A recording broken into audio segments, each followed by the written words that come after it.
Vandag praat ons om die middelpunt te skuif en wat die impak in jou lewe sal wees.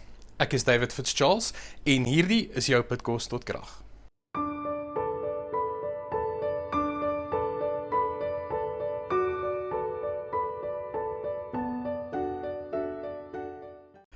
Ek onthou van die heel eerste search engines, dis toe die internet nou nog redelik nuut was.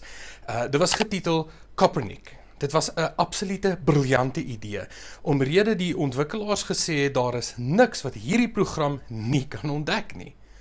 Dit was natuurlik genoem na die man Nikolai Copernicus, gebore die 19de Februarie 1473. Dit is een van die min mense wat die titel dra dat hulle die wêreld letterlik verander het. Ons weet in sy dag het mense geglo dat die aarde plat is, sowel as ander planete, en dat die son, maan en sterre alles om die aarde draai. Hulle was oortuig dat die aarde die middelpunt van die heelal was.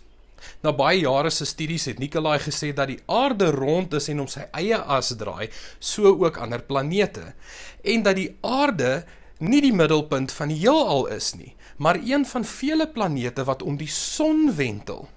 Absolute onsin. Mense het sy werk verwerp en dit as gevaar vir geloof bestempel. Enigiemand wat sy werk studeer of geleer het vir ander, was op 'n brandstapel verbrand. Vandag neem ons die kennis van Nikolai as vanselfsprekend aan. Ons dink nie eers hoe moeilik daai kopskuif moes gewees het vir die mense in sy dae nie. Ek besef vandag net soos die mense geglo het dat die aarde die middelpunt van die heelal is en alles daarom draai. Wel weet jy wat, net so ook is daar mense vandag wat glo dat hulle die middelpunt van alles is en dat alles om hulle moet draai.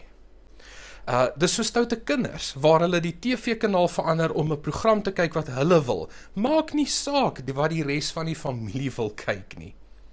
So vanoggend moet ek na my eie lewe kyk en ek moet die vraag vra of ek dalk hieraan skuldig is.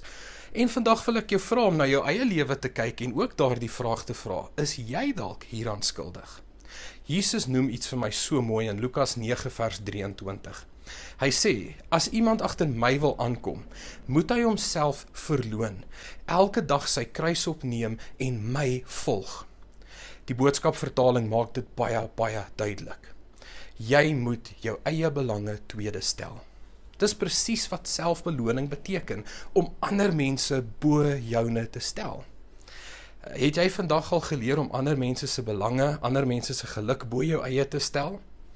Dalk het ek en jy vandag nodig om die middelpunt van ons lewens, naamlik die eie ek, te skuif na Jesus toe, die son, die lig vir die wêreld.